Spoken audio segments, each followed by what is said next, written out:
Greetings everybody, I'm Base6286 and this is more Final Fantasy IX, and Aiko is confused. Aren't we all? Hey, someone let me out! This is no way to treat a lady! Aww. I hope Zaid and the others are alright. Sure they are. I'm sure they'll come back for me. So, how do you like the special sweets I reserved for each of you? By the way, Zaid is out running an errand for me in return for your safety. But I hate keeping promises, and I so love deceit. So I thought I would give you a special death to remember me by.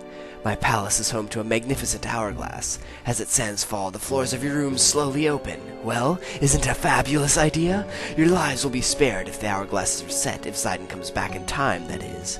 Oops, just 10 more minutes. Better start praying. Farewell, my sweet lovable morons.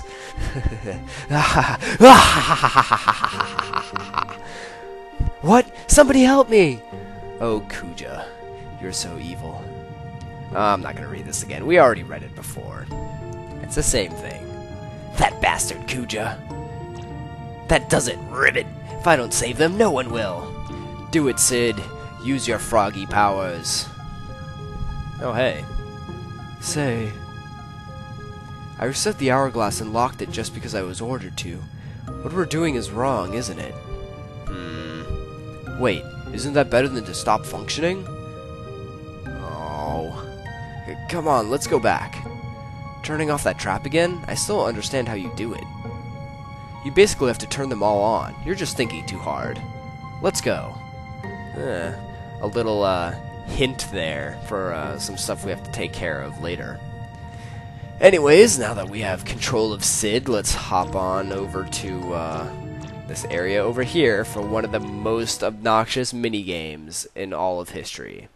Actually, that is completely false, but that must be the key they were talking about, Ribbit. Alright, so we have to keep pressing the circle button here.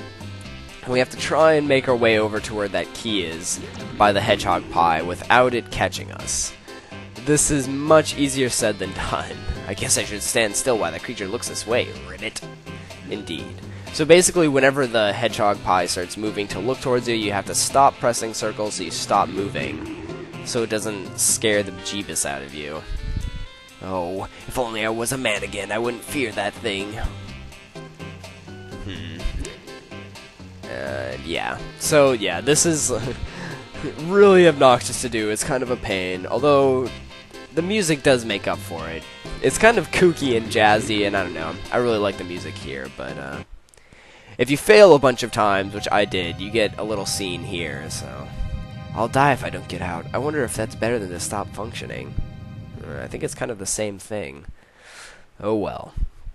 Anyways, yeah, I did a little bit of editing magic here to make this less painful for you guys. So this should be the victory take here. You might notice that the time is rather different than where we left off, but yeah, that's how it goes. It took me, I don't know, it must have been like 10 tries to do this thing, something like that. Maybe a little less, I don't know. It took a lot of tries. You kind of just have to get a feel for how the hedgehog moves. And it's completely random when he decides to turn around and how long he'll look at you. So, just be patient, I think, is the main thing. And don't wait for the little sound he makes. Stop pressing circle the minute you start seeing him move. I found that's much more effective. If you wait for the sound, it'll usually be too late. But we're getting pretty close here, so if this guy would turn back around, thank you. And I mean, geez, we're like practically on top of the key right here. I mean, come on. Come on! Let's just get the thing. We're like not even moving anymore. And we still haven't gotten it, so yeah, there we go, finally. And we get the hourglass key. Unfortunately, that is not the end of our trials and tribulations. Now that we've done that, we actually have to find a way to get up to the hourglass. So let's examine these weights first and see what we've got. We've got a wooden weight, and I'll just say now, this one's clay, and then we also have a stone and an iron, I believe. I don't know why there's a bunch of like these weird weights sitting around by the scale. It seems kind of odd to me. They look kind of like chess pieces almost. But there you go. So you have all the weights, and then if you head over here and put weights on the scales, you'll see we have some options, and it'll say which ones they are. We want clay, stone, and iron. If you use the 3 heaviest to weigh down the scales, and we'll slowly pick them up and move them here. Again, as you probably have noticed, we are still on the same time limit that we are to begin with. I think if you run out of time, you just kind of resets and you can retry, but I'm not sure on that one. Anyways, now that we've used those 3 weights, we are able to climb up on the scales, and then Sid here will be able to flip the hourglass. And save our friends. Hooray! Now everyone should be alright, Ribbit. Indeed. Somehow that also opens the door. I don't know how that works out, but thank goodness we made it. Agreed. Aha! You all made it, Ribbit! Oh, Sid. And you're ribbiting. Huh? You saved us? Yep. And it wasn't easy, mind you, but we're no time to celebrate, Ribbit. I heard from 2 black mages, Ribbit, that there's some kind of trap up ahead. They said you basically just have to turn them all on, whatever that means, Ribbit. Let's hurry. That's right, we can't just rely on Zidane. We have to work together until Zidane gets back. We can do it if we stick together. Heck yeah for teamwork! Alright, so let's pause. Let's head off, and, well, I think I was running around to see if there's any items up here, but unfortunately there is not. So I also outfitted everyone, updated all of their equipment and everything, so we're all good to go with that. Made sure we had good items and everyone's learning abilities and all that standard stuff. So if we talk to this Moogle, he has a Mog shop, so we can check that out. But as you can see, it's pretty much the same thing that we just saw, so there really isn't anything new. I don't have any pinwheels, but I figured there's not much point in getting any, so because we already have Rising Sun, and that's the same thing really, but better. So we have a letter to deliver as well. Mognet is still slowly crawling along, so we'll be doing that. And apparently he doesn't have any mail to read, so we'll just head on over here then. And so now that we've taken care of all of that, if we head on to the left side, we'll get this, ooh, very red. Is there lava down there or something? I don't know. Anyways, this is the Desert Palace, the little dungeon area that your other party, the other half of your characters get to take on. As you'll notice, we have a candle over here that we can light, and we'll be able to activate this thing, an offering of power. And we'll get some stuff. So this is kind of what the black mages were talking about when they were saying you basically just have to turn them all on. What we're going to want to be doing is getting into a random battle, apparently. Oh, I guess we'll talk about this. We'll have some new enemies to meet up with. Let's see. Okay, these guys are not mind flayers. That's from Final Fantasy 1.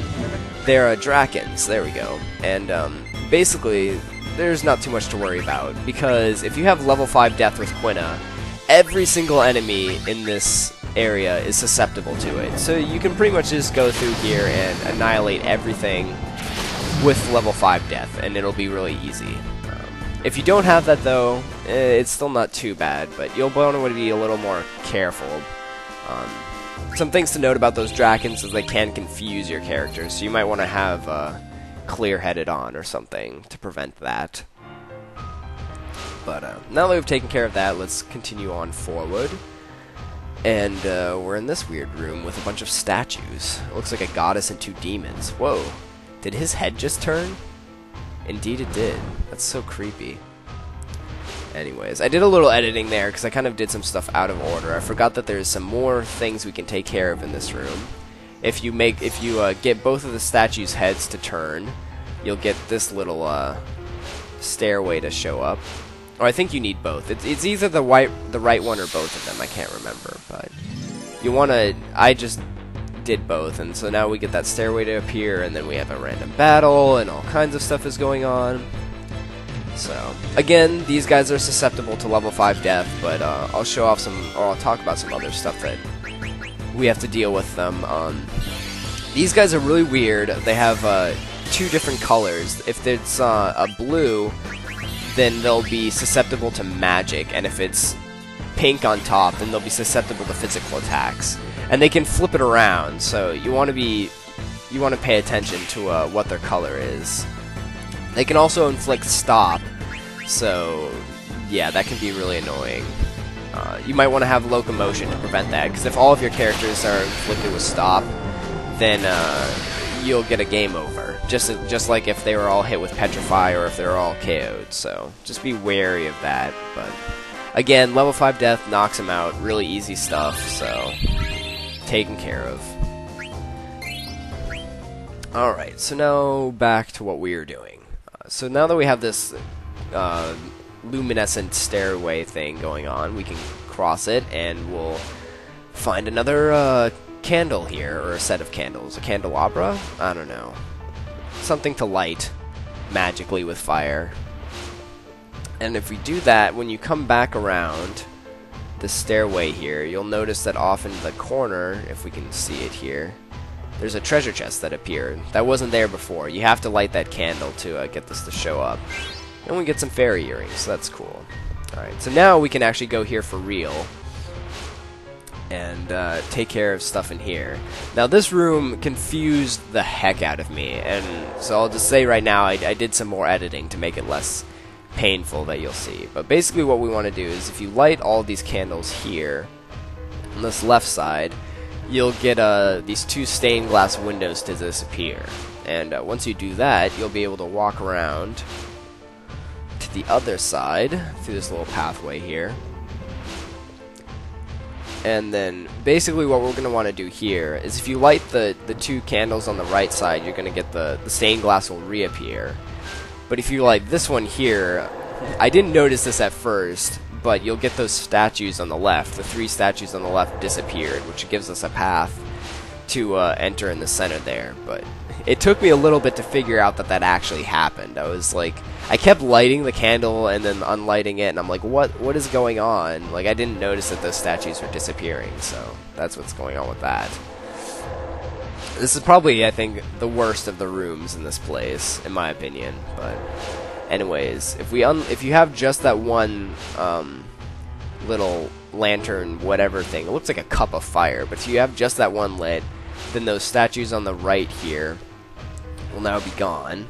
And again, like I said, I didn't really notice that this had happened, so I'm kind of just like lighting and unlighting things, and I'm like, what is going on? But then I noticed when I did that, I was like, oh hey, those statues disappeared. So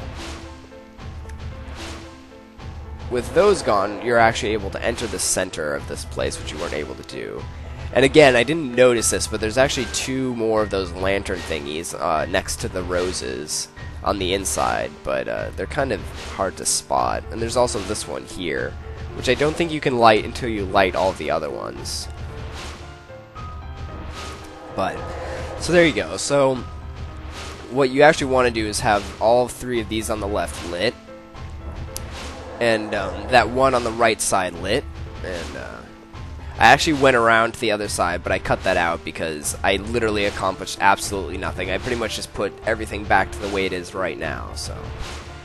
And at this point, I finally realized that there's these 2 little flame, I don't know, whatever cups here, and if you light both of those, then the other set of statues disappears, which means that we can now actually light these on this side, and even though the stained glass will reappear, we'll still be able to have our path in between the 2 sides. So now that we have everything lit, if you light the final one, that the one stained glass on the far right will disappear, and we'll get another one of these bloodstones that we can take, and we'll get another item for it, so that's pretty cool.